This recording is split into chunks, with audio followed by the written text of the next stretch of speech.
Assalamualaikum warahmatullahi wabarakatuh. Ketemu lagi dengan saya Erwin di channel Erwin Story. Hai, gimana kabarnya? Oke, kali ini aku akan melanjutkan cerita yang kemarin. Masih seputar Tegal Salahan. Iya, bapak aku juga punya karapan di Tegal Salahan, tapi letaknya agak jauh dari Jalan Salahan. Ya, kira-kira 200 meteran gitu ke arah timur jalan. Meski begitu, nggak kalah angker dari Jalan Salahan. Yuk, seperti apa ceritanya? Cari posisi yang nyaman, rebahkan badan, selamat mendengarkan.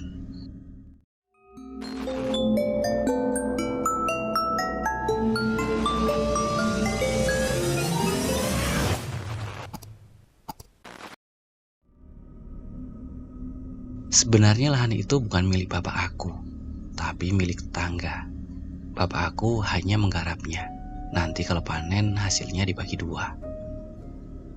Praktek menggarap lahan orang lain dengan sistem bagi hasil begini sudah menjadi hal wajar di desa aku. Dan bapak aku meski tidak memiliki sawah atau ladang sendiri, tapi memiliki beberapa lahan garapan milik orang lain. Ya lumayan lah. Meski tak memiliki lahan sendiri, tapi masih bisa mendapat penghasilan dari menggarap lahan orang lain. Aku sendiri sebagai anak yang baik dan berbakti kepada orang tua, meski masih kecil, tapi suka membantu bapak kerja di ladang itu. Ya meski sebenarnya lebih banyak recokin sih, daripada membantu. Ya namanya juga anak kecil, bisa dimaklumin lah. Di tepi ladang yang digarap bapak aku, ada sebuah batu hitam besar. Yang kata orang sih angker dan ada penunggunya. Tapi aku gak percaya sih. Soalnya aku sendiri sering bermain di batu itu. Memanjatnya naik dan tiduran di atasnya. Dinaungi rindangnya pohon akasia di siang yang panas, kan jadi sejuk tuh. Dan aku juga gak pernah diganggu tuh sama penunggu batu itu. Tapi lain lagi yang dialami Mbak Yatmi. Dia ini anaknya Li Parmin, pemilik lahan yang digarap bapak aku. Mbak Yatmi pernah mengalami kejadian yang mungkin gak akan pernah dilupakan selama hidupnya. Kejadian yang hampir merenggut nyawa anaknya. Jadi begini ceritanya. Mbak Yatmi ini sudah lama merantau ke Jakarta bersama suami dan anaknya. Saat itu masih dalam suasana lebaran. Lebaran lewat beberapa hari gitu. Seperti para perantau pada umumnya, Mbak Yatmi dan keluarga pun juga ikut mudik ke desa. Saat itu bersamaan dengan musim panen kacang tanah.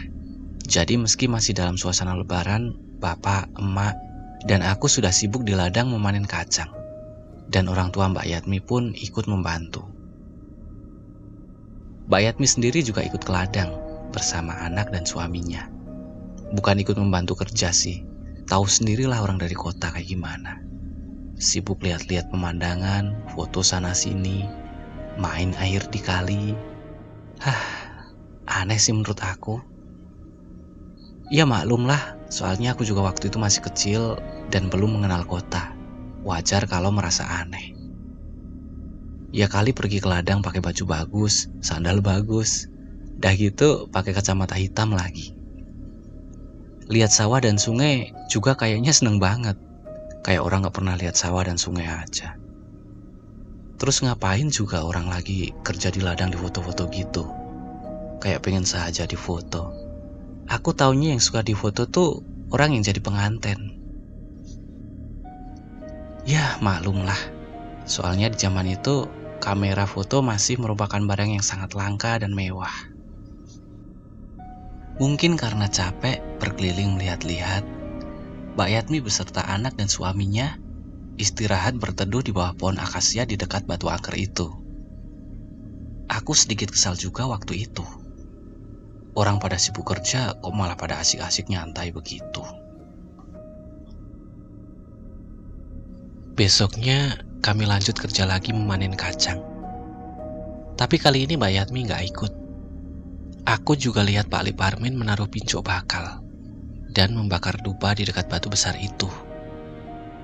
Aku jadi mikir, pasti ada apa-apa ini. ada yang digangguin sama penunggu batu itu. Tapi aku gak mikir jauh lagi. Pikiran aku beralih ke pincuk bakal yang ditaruh di dekat batu itu.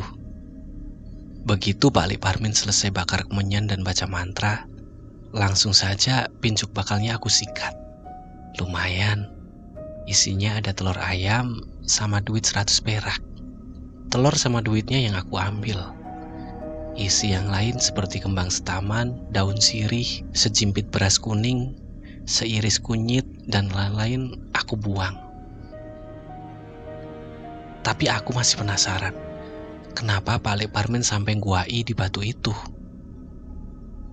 Aku pun diam-diam nguping obrolan bapak aku dengan Pak Lik Parmin. Ternyata benar, ada yang gangguin Mbak Yatmi. Siapa lagi kalau bukan penghuni batu besar itu? Jadi semenjak kemarin sore pulang dari ladang, Mbak Yatmi tuh merasa selalu ada yang ngikutin. Kemana-mana diikutin. Tapi saat ditengok gak ada siapa-siapa. Sampai malam pun Mbak Yatmi selalu gelisah dan gak bisa tidur.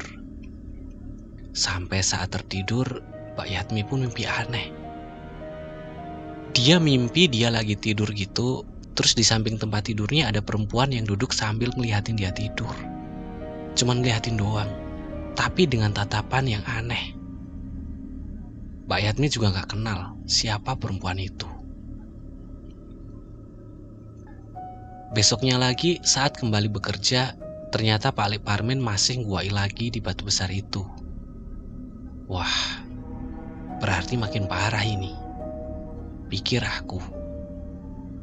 Tapi aku seneng dapat telur ayam sama duit 100 perak lagi. Lagi-lagi aku kepo dan nguping obrolan bapak sama Pak Lik. Ternyata Mbak Yatmi masih digangguin. Semalam Mbak Yatmi mimpi lagi didatangi perempuan yang sama dengan yang dimimpi kemarin malam. Namun kali ini bukan cuma ngeliatin, tapi sudah berani mencengkeram tangan Mbak Yatmi sambil bilang, "Kembalikan, kembalikan." Begitu berulang-ulang. Mbak Yatmi bingung. Ia tidak merasa mengambil apa-apa saat di ladang, cuman melihat-lihat dan berfoto ria. Apa yang harus dikembalikan? Mbak Yatmi juga masih merasa ada yang mengikuti kemana ia pergi. Bahkan saat mandi pun ia merasa ada yang memperhatikan. Dan malamnya menjadi puncak dari teror itu. Anak Mbak Yatmi kesurupan. Selesai sholat isya di musola, Pak Mudin pun mengajak beberapa warga untuk ke rumah Pak Lik Parmin. Aku dan teman-teman yang penasaran pun diam-diam mengikuti. Sampai di rumah Pak Lik Parmin, suasana sudah kacau. Alia, anak Mbak Yatmi yang kesurupan, mengamuk. Matanya melotot, rambut dan pakaiannya sudah acak-acakan, mulutnya mengoceh gak jelas. Perabotan di rumah itu pun juga berantakan diacak-acak. Orang-orang yang mencoba menolong pun kewalahan. Aku sedikit takut juga. Anak perempuan kecil berusia 10 tahun mampu membanting laki-laki dewasa yang tubuhnya tinggi besar. Pak Mudin yang datang segera mendekati Alia sambil membaca doa-doa. Alia menggeram dan melompat ke atas meja. Matanya melotot seolah menantang Pak Mudin. "Assalamualaikum. Kamu siapa? Apa salah anak ini sampai kamu ganggu?" Pak Mudin mencoba berinteraksi dengan makhluk itu. Alia tertawa melengking. Suaranya serak dan berat, seperti suara nenek-nenek. Lalu bocah itu menggibaskan kepalanya. Tatapannya beralih ke arah Mbak Yatmi yang meringkuk ketakutan di sudut rumah. Manusia jelek. Manusia kurang ajar. Manusia tidak tahu aturan. Kembalikan mata anakku." Alia membentak ke arah Mbak Yatmi. Iblis jelek. Kamu yang kurang ajar. Berani-beraninya kamu mengganggu anak keturunan manusia. Sekarang juga kembalilah ke alammu. Kalau tidak, akan aku bakar kamu dengan ayat suci. Gantian Pak Mudin yang membentak ke arah Alia. Alia kembali tertawa ngikik, masih dengan suara nenek-nenek yang serak. Orang tua jelek, aku tidak punya urusan denganmu. Jangan ikut campur. Perempuan jelek itu yang membuat mata anakku buta, disabet dengan daun alang-alang. Aku minta mata anakku dikembalikan seperti sedia kala. Kalau tidak, anak ini akan aku bawa. Akan aku jadikan tumbal. Oh, seperti itu. Baiklah kalau begitu. Aku yang akan menyanggupi untuk menyembuhkan mata anakmu. Sekarang pulanglah. Jangan pernah mengganggu anak ini lagi. Akhirnya dengan bantuan Pak Mudin, jin itu dapat diusir. Semua merasa lega. Tinggal Mbak Yatmi yang kini diinterogasi oleh Pak Mudin. Setelah mengingat-ingat agak lama, akhirnya Mbak Yatmi bercerita bahwa benar. Saat beristirahat di dekat batu besar itu, ia sempat merenggut daun alang-alang. Cuman sekedar iseng aja sebenarnya. Daun alang-alang dibuat main-main gitu. Dan sempat juga disabetkan ke arah batu besar yang angker itu. Tanpa ia sadari bahwa daun alang-alang itu mengenai mata anak jin penunggu batu itu. Keesokan harinya seperti anjuran dari Pak Mudin, Pak Lek Parmin mengadakan selamatan di batu besar itu. Membawa nasi tumpeng dan ayam panggang. Dan membaca doa-doa dipimpin langsung oleh Pak Mudin. Dan lagi-lagi aku yang merasa diuntungkan. Kapan lagi coba bisa makan nasi tumpeng dan ayam panggang lezat dan gurih ini? Nah, itulah cerita yang pertama. Masih ada cerita kelanjutannya. Sebelum lanjut ke cerita berikutnya, jangan lupa subscribe ya. Karena dukungan kalian sangat berarti buat aku. Yuk kita lanjut ke cerita selanjutnya. Wewe Gombel. Namanya Samijan. Dia ini teman aku, teman sekolah dan juga teman rumah. Rumah kami juga berdekatan. Jadi kemana-mana aku sama Samijan ini selalu bersama-sama. Main bersama, nyari kayu bakar bersama, nyari rumput bersama, mengembala kambing juga bersama. Pokoknya udah kayak dua sejoli gitulah. Namun ada satu saat di mana hubungan kami menjadi agak renggang. Iya, namanya juga anak-anak. Kadang hanya karena masalah sepele, yang awalnya teman baik bisa jadi bermusuhan dan saling membenci. Samijan ini sebenarnya anak yang baik dan rajin, meski sifatnya kadang agak sedikit usil dan tengil. Dia tinggal bersama emak dan bapak tirinya. Dia juga punya adik tiri perempuan, Yuni namanya. Bapak tiri Samijan ini galak banget, terutama kepada Samijan. Salah sedikit saja bisa kena omelan sepanjang hari dia. Beliau juga kayaknya gak suka banget sama yang namanya anak-anak. Jika ada anak yang bermain di dekat rumahnya, suka diomelin dan diusir. Berisik katanya, ganggu orang tidur, dan lain sebagainya. Karena rumah aku dan Samijan ini bersebelahan, jadi hampir setiap hari aku bisa mendengar kalau bapaknya Samijan ini marah-marah. Seperti siang itu. Hanya karena terlambat pulang sekolah, Samijan kena marah habis-habisan. Dikira Samijan pulang sekolah nggak langsung pulang, tapi main dulu. Tapi Samijan ini udah kebal dengan omelan bapak tirinya. Mungkin karena saking seringnya diomelin, jadi udah terbiasa. Mau diomelin kayak apa juga, dia cuek saja. Masuk kuping kiri, keluar kuping kanan. Seperti siang itu. Sambil menikmati merdunya omelan sang bapak, Samijan asik melahap makan siangnya di emperan rumah. Duduk di atas lincak, tangan kiri menyangga piring dan tangan kanan menyuap nasi ke mulut dan kaki diangkat sebelah. Aku yang melihat dari teras rumah aku tersenyum geli. Gak kebayang gimana jengkelnya tuh bapak Samijan. Dia udah ngomel panjang lebar, yang diomelin gayanya kayak gitu. Selesai makan, aku lihat Samijan lewat depan rumah aku, bawa golok dan tali dari bambu. Pasti mau cari kayu bakar. Biasanya dia selalu mengajak aku. Tapi karena kita lagi marahan, jadi dia berangkat sendiri. Bahkan saat lewat depan rumah aku dan lihat aku duduk di lincak teras pun, dia cuek saja. Jangankan menyapa, melirik pun juga enggak. Aku sedikit keki juga sama sikapnya itu. Tapi bodo amat lah. Aku juga gak peduli. Aku yang waktu itu juga berniat untuk mencari kayu bakar, kemudian berangkat lewat jalan yang berbeda dengan jalan yang dilalui Samijan. Aku lewat area persawahan di selatan desa, sedangkan Samijan lewat jalan desa, jalan yang menuju area Tegal Salahan. Iya, kita punya lokasi favorit untuk mencari kayu bakar. Letaknya di Tegal Salahan, tepatnya di ladang Mbah Joyo. Berbeda dengan ladang milik petani yang lain, yang biasanya ditanami palawija, ladang Mbah Joyo ini justru ditanami pohon sengon. Mbah Joyo juga gak pernah melarang orang untuk mencari kayu bakar di ladangnya, selama tidak mengganggu dan merusak tanaman sengonnya. Sial buat aku.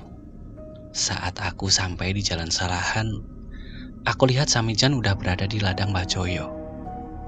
Mau gak mau aku harus mencari kayu bakar di tempat lain.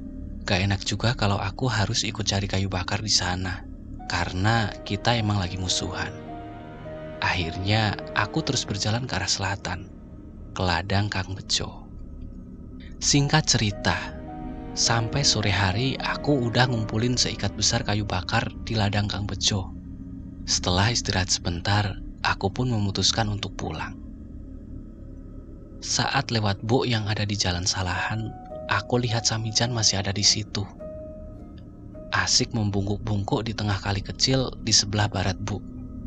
Di dekatnya, di pematang pinggir kali, ada seikat besar kayu bakar. Sepertinya ia sedang menangkap ikan. Di kali itu memang terkenal banyak ikannya. Aku juga sering nyari ikan di situ. Kalinya kecil dan tak begitu dalam. Jadi sangat mudah untuk menangkap ikan di situ.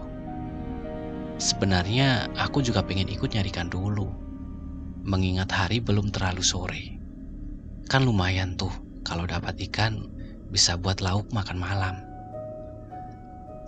Tapi lagi-lagi karena aku dan Samijan ini lagi musuhan, aku urungkan niat aku. Akhirnya aku lewat gitu aja, meneruskan perjalanan pulang. Beberapa kali aku sempat melirik ke arah Samijan. Aku yakin anak itu juga melihat aku. Tapi ya gitu, kita diam-diaman tanpa bertegur sapa seperti biasanya. Sampai di rumah sudah hampir maghrib. Aku pun segera mandi dan berganti pakaian. Lalu bersiap untuk ke musola. Iya, aku punya kegiatan belajar mengaji di musola selepas maghrib bersama anak-anak yang lain. Lagi asik-asiknya kami belajar, tiba-tiba datang Lik Sumi, emaknya si Samijan. Menemui Pak Mudin yang menjadi guru mengaji kami. Lik Sumi kelihatan panik dan cemas. Ia bilang ke Pak Mudin bahwa Samijan hilang. Tadi siang pamit mau cari kayu bakar dan sampai saat ini belum pulang. Sudah dicari kemana-mana tapi tidak ketemu. Lik Sumi khawatir kalau Samijan minggat karena sebelum pergi mencari kayu bakar sempat diomelin bapaknya. Aku yang tadi sore melihat Samijan di Kali Salahan pun kemudian menceritakan kepada Lik Sumi dan Pak Mudin. Mendengar cerita aku, Lik Sumi jadi semakin panik. Ia takut anaknya kenapa-napa, mengingat Kali Salahan yang terkenal angker itu. Ada pantangan bagi penduduk desa bahwa saat maghrib tiba, gak boleh berkeliaran di area Tegal Salahan itu. Akhirnya Pak Mudin menyuruh Lik Sumi untuk pulang dan berjanji akan mengajak bapak-bapak warga desa untuk mencari Samijan setelah sholat Isya nanti. Lik Sumi pun pulang. Dan selesai sholat isya, Pak Modin segera berdiskusi dengan bapak-bapak jemaah sholat, menceritakan kejadian yang menimpa Samijan. Bapak-bapak yang hadir di situ sebagian yakin kalau Samijan hilang di gondol Wewe Gombel, penghuni kali tersebut. Memang sudah beberapa kali terjadi ada anak hilang diculik Wewe Gombel di tempat itu. Akhirnya diputuskan untuk mencari Samijan di area Tegal Salahan. Aku dan teman-teman yang kepo pun tak ingin ketinggalan. Meski sudah dilarang oleh Pak Modin, tapi tetap saja kami membuntuti rombongan bapak-bapak itu. Dengan membawa senter, tampah, dan cangkul, mereka berombongan menuju ke Kali Salahan. Ya, di desa kami untuk mencari anak yang hilang diculik Wewe Gombel memang harus menggunakan tampah dan cangkul. Jadi alat-alat ini ditabuh seperti alat musik sambil mengucapkan mantra. Mantranya sedikit lucu sih menurut aku. Jadi begini, tampah dan cangkul ditabuh, kira-kira suaranya begini. Bluk, bluk, ting, bluk, bluk, ting, bluk. Terus sambil mengucapkan mantra seperti ini. Mbok Wewe, balekno si cabang bocahai Samijan. Mengucapkannya berlagu seperti orang nyanyi, sambil diiringi tabuhan tampah dan cangkul. Sampai tengah malam, Samijan pun belum ditemukan. Namun para pencari tidak menyerah. Mereka terus menyusuri kali, bahkan sampai mengelilingi seluruh area Tegal Salahan, sambil terus menabuh tampah dan cangkul. Berhubung sudah larut malam, kami anak-anak yang bandel dan nekat ikut mencari dipaksa pulang oleh Pak Modin. Sebenarnya kami masih penasaran, tapi karena udah malam dan mengantuk, kami pun pasrah diantar pulang oleh salah satu bapak rombongan pencari itu. Esok paginya aku dapat kabar kalau Samijan ditemukan pas menjelang subuh, sedang pulas tertidur di bawah rumpun bambu di sudut ladang Mbah Joyo. Padahal rombongan pencari itu sudah berkali-kali melewati rumpun bambu itu, tapi tidak ada satupun yang melihat keberadaan Samijan. Sampai menjelang subuh, Pak Modin yang melihat Samijan tergeletak di bawah rumpun bambu. Hanya kepalanya yang terlihat, karena seluruh tubuhnya tertutup oleh daun-daun bambu kering. Jadi seolah-olah Samijan ini tertidur berselimut daun-daun bambu kering. Anehnya lagi, semenjak saat itu Samijan berubah jadi kayak orang linglung. Tatapan matanya kosong. Dia juga jadi bisu, gak bisa ngomong sama sekali. Diajak ngomong juga gak ada respon, cuma kadang suka senyum-senyum sendiri. Sampai berbulan-bulan keadaan Samijan tetap seperti itu. Sudah dibawa berobat kemana-mana, tapi tidak ada perubahan. Sampai akhirnya Samijan diungsikan ke rumah kerabat emaknya di kota. Katanya di kota ada tempat pengobatan yang lebih baik. Tapi sampai sekarang kabarnya Samijan masih tetap seperti itu. Gak ada perubahan sama sekali. Beruntung kerabat emaknya yang di kota itu baik banget. Ia pun menampung dan merawat Samijan sampai sekarang. Memang kerabat emak Samijan ini lumayan kaya. Jadi kalau cuma nampung dan merawat satu orang saja, gak jadi masalah. Bahkan kabarnya beliau ini juga membayar orang untuk khusus merawat dan menjaga Samijan. Ya, semacam babysitter gitu, kalau di zaman sekarang. Jadi, jangan pernah sekali-kali keluyuran ke Tegal Salahan seorang diri. Apalagi pas waktu mau maghrib. Kalau tidak ingin bernasib seperti Samijan.